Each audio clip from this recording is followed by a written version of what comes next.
Muy buenas tardes, hermanos.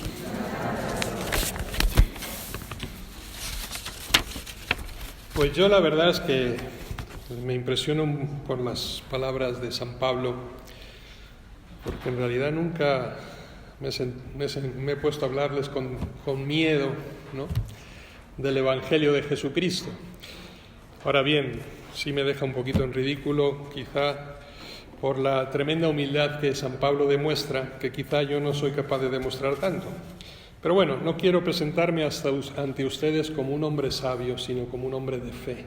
Ténganlo siempre presente y espero que mis palabras no sean pura teoría, sino que se puedan replicar siempre con el ejemplo de vida, que es el que conmueve y el que arrastra. La semana pasada empezábamos a hablar de la misión que Jesucristo va a encomendar a sus discípulos.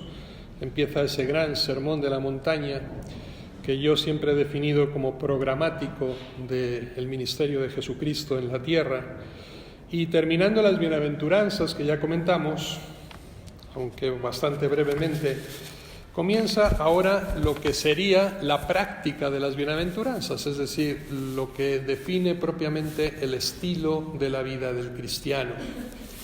¿Qué tenemos que hacer? ¿Cómo tenemos que vivir? Ese sermón programático nunca, jamás, creo que nadie puede decir que ofrezca un programa pasivo de vida. El cristianismo no es pasividad, no es estaticidad, es siempre dinamismo, es una vida nómada. Hay tres comparaciones que nos ofrece hoy el Evangelio, tres imágenes muy lúcidas: la sal, la luz y la ciudad, que nos van a servir un poco de guía y de referencia, en palabras de Jesús, para entender perfectamente cómo se conforma nuestro estilo de vida. Es decir, no es simplemente una teoría la que Jesucristo nos está poniendo, una imagen, no es simplemente una alegoría de un utensilio de cocina, como es la sal, ¿no?, culinaria, sino que realmente lo que quiere es que nosotros entendamos cuáles deben ser las condiciones y las características propias de la vida del cristiano. Y en ese sentido siempre son actitudes dinámicas y sobre todo actitudes comprometidas para vivirlas dentro de la sociedad. No aisladamente, es decir, no nos tienen que definir a nosotros como personas, sino que nos tienen que definir precisamente en nuestra actividad en el mundo. Comportan, por tanto, el hacernos testigos y el convertirnos en profetas del Evangelio, de la palabra de Dios, en la vida. Esa imagen tan hermosa, ¿no?, de la levadura que también usa Jesús en el Evangelio, en medio de la masa, en medio del mundo.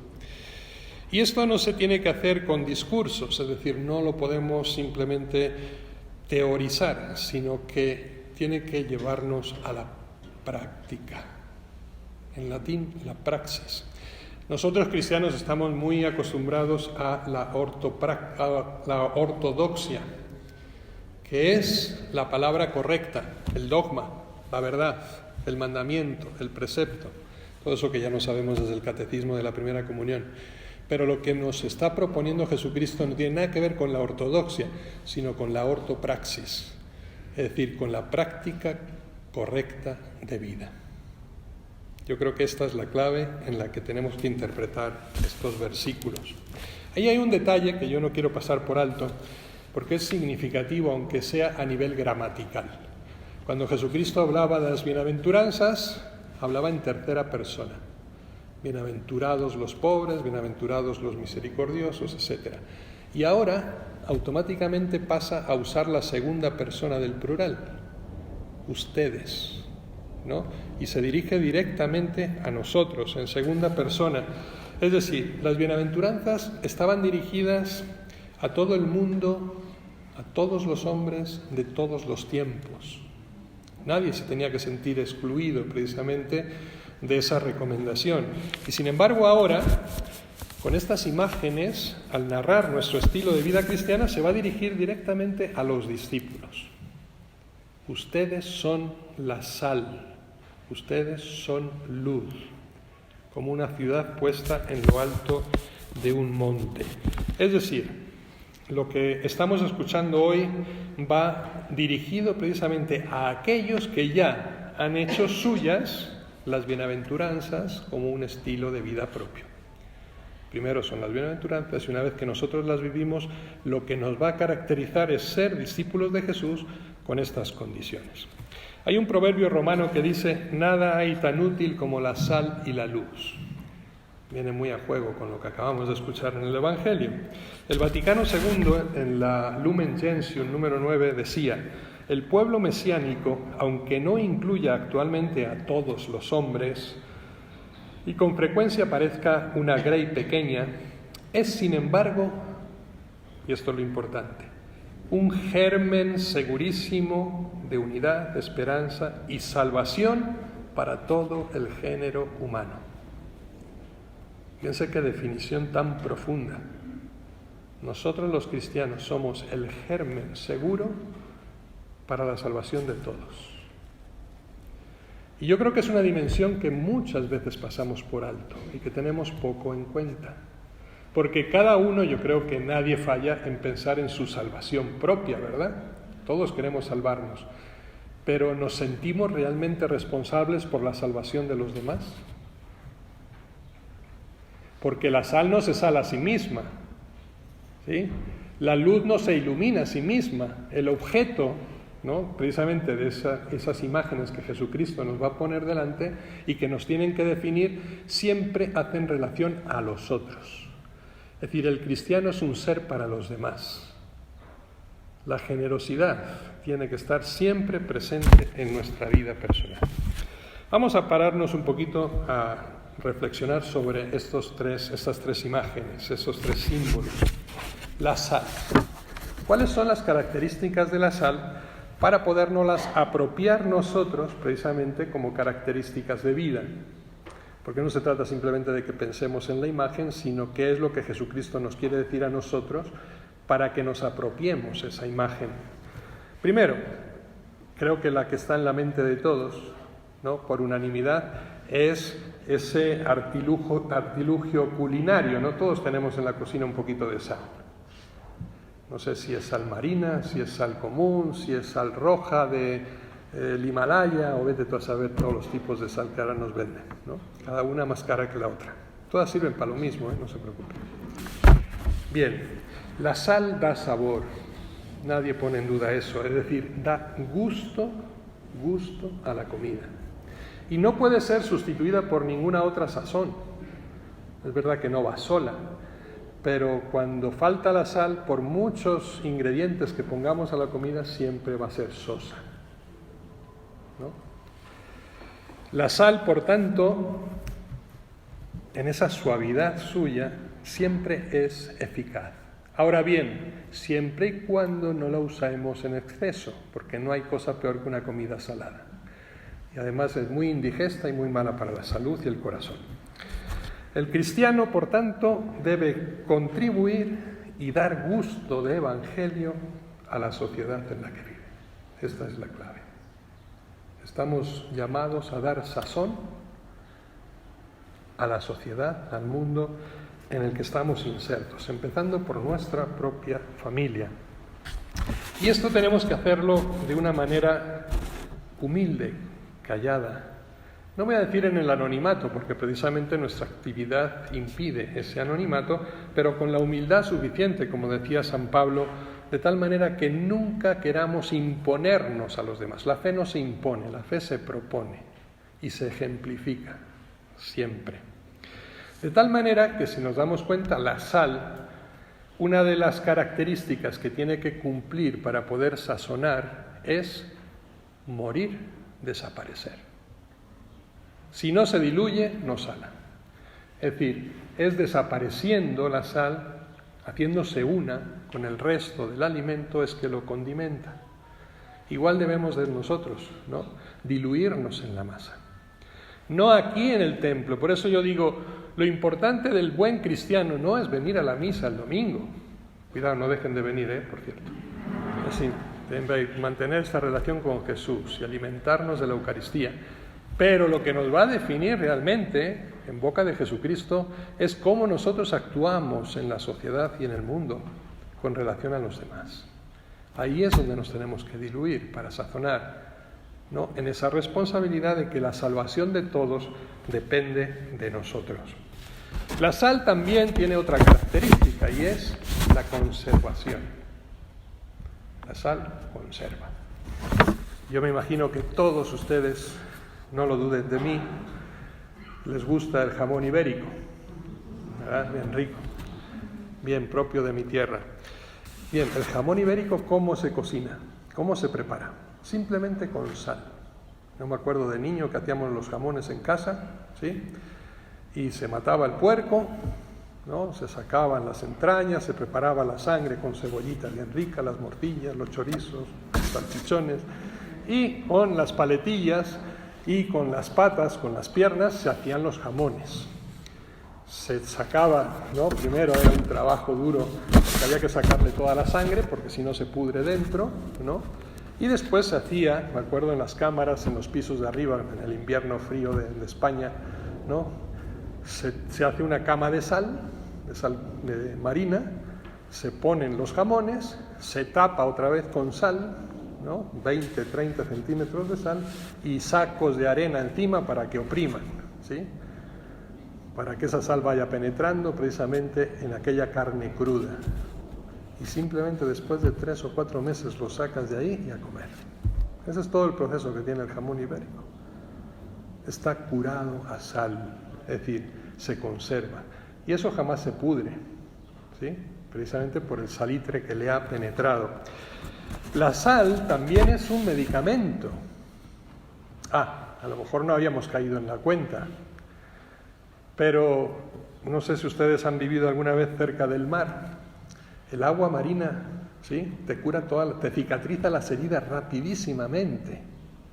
Y no por el agua, sino por la sal que contiene el agua. Si tú coges una herida y le pones sal, automáticamente todos los microbios mueren, ¿sí? Y esa carne cicatriza muy rápido. Es curativa. Fíjense todas las características que podemos sacar simplemente de esa imagen que Jesucristo, y yo creo que en la mente de Jesucristo estaba el que nos apropiáramos precisamente esas características a nuestra vida. La sal es un pacto de alianza, es la que sella el pacto de la alianza. Ustedes cogen el libro de Deuteronomio, el libro de los Números, sobre todo el primer libro de las Crónicas, y van a ver, por ejemplo, el pacto que hace Dios con David, dice textualmente la Biblia, fue sellado a sal. Era el símbolo antiguamente del sello, ¿ya?, ineludible de una alianza sellada entre los hombres o de Dios con los hombres. Yo todavía recuerdo ese símbolo de hospitalidad que tienen los orientales. No sé si a alguien de ustedes les ha tocado ir, por ejemplo, a las tierras del Sáhara, de Egipto, en el Oriente Medio. Yo me tocó vivirlo en Polonia, en el norte de Europa, en el este. Hace muchos años, cuando yo misionaba también por aquellas tierras, recuerdo que llegabas a una casa, la familia te recibe en la puerta y te ofrece un pan y sal. Y era el símbolo de la hospitalidad, es decir, mi casa, tu casa, que dicen los mexicanos. Y era la forma de expresarlo, era abrirte su vida, ¿no? El símbolo de la entrega, de la apertura, del reconocimiento, del respeto. Y aquí le voy a corregir a Jesucristo, qué osadía, ¿verdad? Dice al final del Evangelio, ¿y si la sal se vuelve sosa? ¿Con qué se salará? No sirve para nada, más que para que la pise la gente. Y es curioso, porque por lo menos los que hemos vivido en el norte, en lugares donde nieva y hiela y hace mucho frío en los inviernos, ustedes habrán visto, por lo menos si no han estado por aquellas tierras, lo habrán visto en alguna película, ¿qué pasa cuando nieva o hiela? Salen camiones de sal a rociar las calles y las aceras para que los coches y la gente no se escurran y patine. Es decir, la sal, ¿sí?, diluye el hielo. Es decir, para eso, obviamente, tiene que dejarse pisar por la gente. Y yo, ¿por qué le corrijo a Jesús? Porque incluso cuando ya no sirve, cuando la tiras por tierra, todavía da firmeza, todavía le sirve a los demás, ¿no?, para no caer, para no tropezar. Es decir, incluso cuando pensamos que ya no valemos para nada, Dios puede sacar utilidad de nosotros frente a los demás, simplemente por el hecho de creer en Él, por ser cristianos. Nunca nos demos por vencidos. Pues ahí tienen toda una categorización de este elemento de la salud. La luz, decía Jesús, yo soy la luz del mundo. Qué curioso, ahora otra vez lo cambia, ya no es Él. Ahora le dice a los discípulos, ustedes son la luz del mundo. ¿Sí? ¿Ven el cambio? Lo que yo soy, ahora lo serán también ustedes. Es como que nos pasara el relevo de lo que Él ha hecho. Es como que, no sé si han visto esas carreras de relevos, ¿no? Donde corre uno 100 metros, le pasa el relevo al otro que sigue corriendo otros 100 metros. Bien, yo creo que es una imagen muy bonita, o cuando se preparan las Olimpiadas, ¿no? Y la antorcha va pasando de mano en mano hasta que llega a su destino. Porque esa luz que hemos recibido de Dios, esa vocación que representa de ser luz en medio de las tinieblas, como Jesucristo lo fue con nosotros, tenemos que pasarla de mano en mano. No es para poseerla, es para darla. Y no solamente de mano en mano, yo diría ahora con mucho más hincapié de generación en generación. Porque yo creo que nuestra generación ha cometido un grave error. No hemos pasado el relevo de la fe a la siguiente generación. Porque nuestros hijos no piensan, ni viven, ni tienen los principios y valores que nosotros teníamos. Y es porque nosotros no se los hemos dado. Entonces no podemos lamentarnos de qué mal la próxima generación, no, qué mal la hemos hecho, en qué hemos faltado, ¿sí? E intentar paliar precisamente esas carencias que hemos generado, precisamente porque no hemos sido transmisores de esa luz de la que Jesucristo nos ha hecho portadores a nosotros. ¿Qué es esa luz? ¿Qué representa? Yo diría la palabra de Dios, la buena noticia de la salvación. ¿Cuántos de nosotros, no voy a decir cuando venimos y por qué no traemos a nuestros hijos y a nuestros nietos a la iglesia, qué bueno, no son tantos, por cierto, no son todos por lo menos, pero ¿cuántos de nosotros llegamos a casa y hablamos de Dios o leemos la Biblia en familia? ¿Cuántos de nosotros le hablamos la palabra de Dios a nuestros hijos? Claro, es que es una sociedad, es que el smartphone nos llena, ¿verdad? Qué imagen tan triste, ¿no? Nos sentamos en una mesa a comer y cada uno está con su teléfono en su mundo. Y después cada uno se retira a su habitación con su televisión, con su computadora, con su realidad. Se ha perdido, ¿no?, esa convivencia. Y por tanto, al faltar la convivencia, falta también la transmisión de la palabra de verdad, y sobre todo de la palabra de Dios. La luz es esa convicción del amor de Dios por nosotros, en la que nuestros hijos tienen que crecer. Es ese estilo de vida del Evangelio que nosotros tenemos que vivir y que da sentido, esperanza a toda existencia humana. Es andar por el camino recto y es ver las cosas en su propia realidad. Vivimos tan metidos en los medios que al final no somos capaces de distinguir entre la ciencia ficción y la realidad. Entre ese mundo ideal que nos venden y la realidad que nos toca pisar día a día. Esa es la luz que nosotros estamos llamados a transmitir. Y dice el Evangelio, por desgracia, toda traducción es una traición. Y sobre todo los textos bíblicos latinoamericanos. Dicen, no se enciende una lámpara para esconderla debajo de la olla. Bueno, la olla no aparece en el Evangelio. Eso lo han puesto para que ustedes entiendan algo. En el fondo sí, la imagen se nos queda. La palabra original de la Biblia es celemín. Yo me iba a traer un celemín que tengo en la casa para que ustedes supieran lo que es. Pero es que es muy grande. Bueno, tampoco es tan grande, pero venía en la moto y digo, ¿dónde lo llevo? Pero hubiera puesto ya aquí el celemín para que todos vieran lo que es. Los que me conocen de otras parroquias y de tiempo atrás ya saben lo que es el celemín porque se lo he explicado, ¿verdad? Pero quizá muchos de ustedes no lo saben. Es un utensilio agrario que servía para medir las mieses.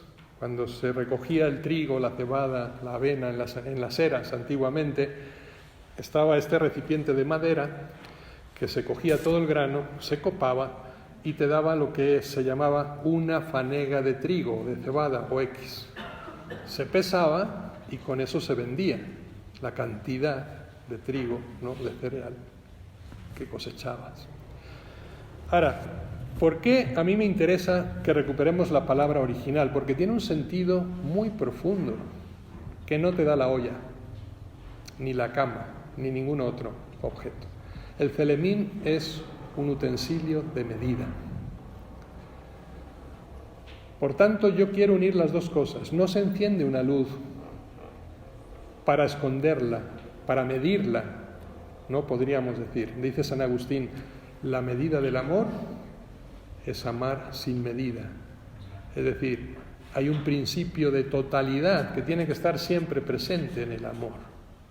En Dios se cumple, en nosotros yo no lo sé tanto. Si cuando amamos, amamos totalmente. Porque si así lo hiciéramos, no habría divorcios, no habría abandonos de la familia, etcétera, etcétera. ¿Por qué? Porque ya no existes para ti en el momento en que te das al otro. Esa es la raíz, esa es la esencia verdadera del amor. La totalidad. Entonces Jesucristo nos hace luz de la humanidad, pero tenemos que cumplir esa misión en plenitud. No sirve medirnos. No podemos guardarnos nada para nosotros. O lo damos todo o estamos fallando. Ese es el compromiso auténtico de la vida del cristiano. Darse sin medida. El pregón pascual que escuchamos el Sábado Santo dice, aunque, hablando de la luz del cirio, de ese cirio que nosotros preparamos, dice, aunque distribuye su luz, no mengua al repartirla. Una frase hermosa. Y si ustedes cogen una vela y encienden otra, la tuya no se apaga. Propagas la luz, la haces crecer, pero tu llama permanece. Es decir, crece al darse siempre. Una dimensión que olvidamos fácilmente. Somos más grandes cuanto más nos damos a nosotros mismos por los demás. Por tanto, carece de todo egoísmo y alcanza sentido precisamente en esa difusión y no en su conservación. Hay un problema. Hay un pastor protestante, Martin Kostler, que decía en un libro que tiene que se llama Dios sin religión o religión sin Dios, muy problemático en la época en la que lo escribió, en los años 80. Decía así, el cristianismo ha llegado a convertirse en una de tantas ideologías, como otras concepciones del mundo. Tiene ya una superestructura de principios, normas y fórmulas que han devenido vacías. A muchos cristianos les falta un fundamento capaz de sostener su fe, la cual solo puede mantenerse sobre la base de una experiencia personal con el Dios vivo. Y esto lo decíamos, haciendo otras referencias, estas semanas pasadas. No se empieza a ser cristiano, ¿recuerdan? Sí, por una convicción ética, sino por el encuentro con una persona. Y eso está fallando en el cristianismo hoy. La esencia auténtica de nuestra fe. Recuerdo mucho a Roberto Benigni en la presentación de aquel libro del Papa Francisco, el primero que se escribió de él, El nombre de Dios es misericordia. Estas frases tan simples, ¿no? Hablando del Papa, ha devuelto Cristo al cristianismo. Ha puesto otra vez el Evangelio en el centro de la vida cristiana. Esto nos faltaba, quizá nos sigue faltando todavía. Vivimos simplemente una fe protocolar, una fe de cumplimiento, lo decía la semana pasada, fija en mandamientos y no en las bienaventuranzas. Y así no se puede ser sal, así no se puede ser luz, porque eso hay que serlo allí fuera y no aquí dentro. Tercera imagen y última, la ciudad, quizá un poco la que más confunde. Una ciudad puesta en lo alto de un monte. El Sitz-im-Leben que decían los alemanes, los exegetas, es decir, la situación del lugar, para entender el Evangelio. Seguramente, y los que han estado en Tierra Santa a lo mejor conocen un poquito la orografía de la que hablaba Jesús en aquel monte de las bienaventuranzas. Cuando Jesucristo está diciendo esto a los apóstoles, está viendo tres ciudades. La ciudad de Hipos, de Safed y de Séforis. Las tres están en tres lomas. ¿Sí? Y yo creo que por eso sale la imagen también. ¿Por qué? Porque son puntos de referencia. Antiguamente no teníamos señales en las carreteras que nos decían por aquí se va a Madrid, por allí a Valladolid. No, por aquí sales a Cuernavaca y por allá a Toluca, ¿no? De tal manera que sin vías de comunicación, sin señalítica, uno se perdía fácilmente. De tal manera que la ciudad siempre estaba situada en alto y servía de referencia, como punto de referencia y de seguridad para toda la gente, para llegar a su destino. Son puntos, por tanto, de orientación. No podemos tampoco escondernos. Lo decíamos con la luz en el Celemín. La ciudad en lo alto del monte no puede esconderse. La pregunta es, ¿no nos hemos avergonzado y nos hemos escondido muchas veces de nuestro ser cristianos delante de los demás? ¿No nos ha dado miedo a defender nuestra fe y nuestros principios y nuestro pensamiento cristiano frente a la sociedad adversa? Jesucristo nos está diciendo, no te puedes esconder. Tienes que llamar la atención, tienes que estar en lo alto.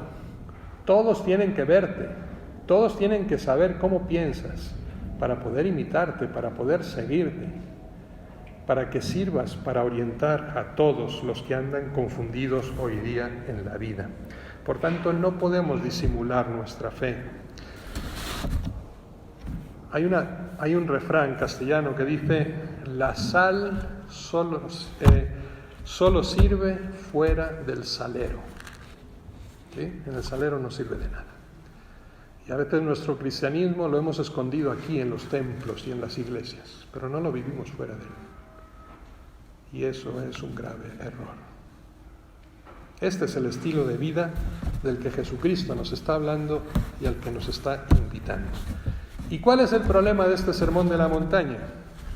Yo digo que el problema es que se entiende demasiado bien y por tanto da miedo, porque deja en evidencia todas nuestras carencias. Conclusión, ¿cómo termina el Evangelio?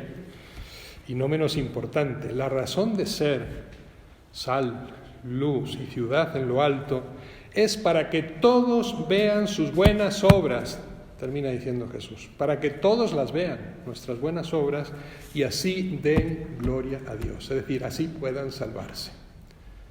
Esta es la razón de ser del cristiano. Dar ese testimonio vivo de fe. Decía San Ignacio de Loyola en sus ejercicios espirituales, en el principio y fundamento, el hombre ha sido creado para dar gloria a Dios. Textualmente dice, para alabar, hacer reverencia y servir a Dios y mediante esto salvar sus almas. Es un fin de vida que hemos perdido hace tiempo, ¿o no? Tenemos propósitos. Acabamos de empezar un año y seguramente nos hemos hecho miles de propósitos, de cambios, de dejar atrás nuestros vicios, ¿no? El único propósito de la vida es dar gloria a Dios con nuestra vida y de esa manera salvar nuestras almas y las de nuestros hermanos. Dice San Lucas en el capítulo 9, ¿de qué le sirve a uno ganar el mundo entero si se pierde a sí mismo? ¿De qué? Hay un chiste que yo cuento. ¿Ustedes han visto alguna vez un camión de mudanzas en un funeral? ¿Verdad que no? No nos llevamos nada con nosotros. Todo lo que acumulemos se va a quedar aquí. ¿De qué nos sirve ganar el mundo entero si perdemos nuestra alma? Y Dios nos hará responsables también por las de los demás. Por tanto, no podemos vivir encerrados en nuestro interior ni en nuestras estructuras de iglesia. Ser iglesia abierta, ser iglesia misionera, lo que dice el Papa, ser iglesia en salida, ser un hospital de campaña en medio del mundo al que puedan recurrir todos aquellos caídos y faltos de sentido en la vida. Cuidado, por tanto, con esos celemines que nos ocultan y cuidado también de esas mechas que más que dar luz simplemente humean, ¿sí? Y nos queman los ojos con tanto humo que hay que apagarla.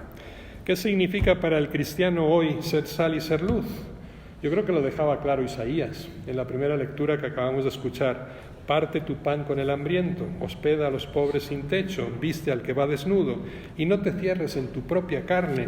Entonces, dice, solo entonces despuntará la luz como la aurora, y detrás irá la gloria del Señor. Qué manera preciosa de Isaías, de leer a Isaías como conclusión precisamente del Evangelio.